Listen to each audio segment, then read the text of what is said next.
प्रश्न है, सोनल प्लास्टिसिन का एक घनाभ बनाती है जिसकी भुजाएं 15, 30 और 15 सेंटीमीटर है।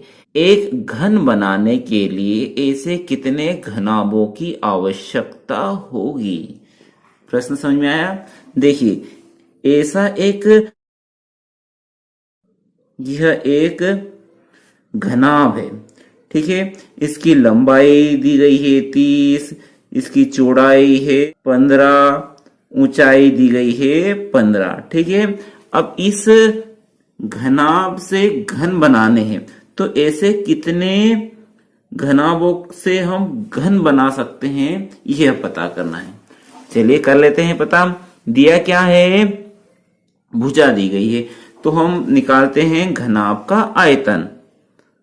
घनाभ का आयतन क्या होता है? घनाभ का आयतन लंबाई गुणित चौड़ाई गुणित ऊंचाई। लंबाई गुणित चौड़ाई गुणित ऊंचाई, 3 भुजाएं दी गई है, तो 15 गुणित 30 गुणित 15, तो इनके गुणनखंड कर लेते हैं। 15 के गुणनखंड क्या होते हैं? 3 पंज 15, यानी 3 गुणित 5, ठीक है। 30 के गुणनखंड क्या होते हैं?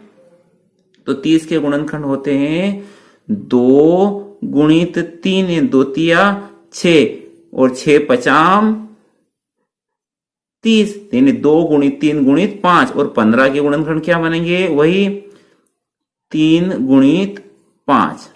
अब इनको एक जैसों को पास पास में लिख लेते हैं, तो ये रहा 3, ये रहा 3, और ये रहा 3, ठीक है।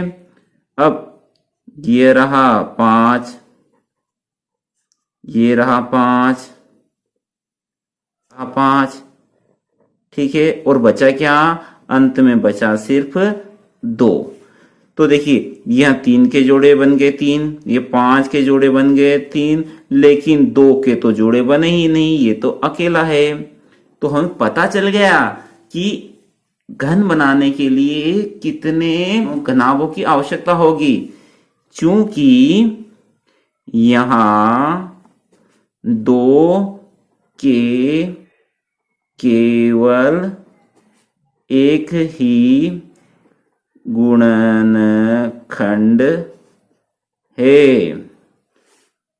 पूर्ण घन बनाने के लिए कितनों की जरूरत पड़ी? जोड़ा बनाने के लिए, यानी जोड़े बनाने के लिए 2 की आवश्यकता पड़ेगी, यानी 2 गुणित 2, 2 दूनी 4। तो पूर्ण घन बनाने के लिए 4 ऐसे घनाभ की आवश्यकता होगी, ठीक है। कैसे पता चला? कि इनका हमने आयतन, घनाभ का आयतन निकाला और देखा किसके जोड़े नहीं बन रहे थे। तो यहां पर 2 के जोड़े नहीं बन रहे 3, यानी 2 गुणित 2 की और आवश्यकता, यानी 2 दूनी 4, 4 की आवश्यकता पड़ेगी। तो हम समझ गए कि पूर्ण घन बनाने के लिए ऐसे 4 घनाभों की आवश्यकता होगी। आशा है प्रश्न आपको समझ में आया होगा।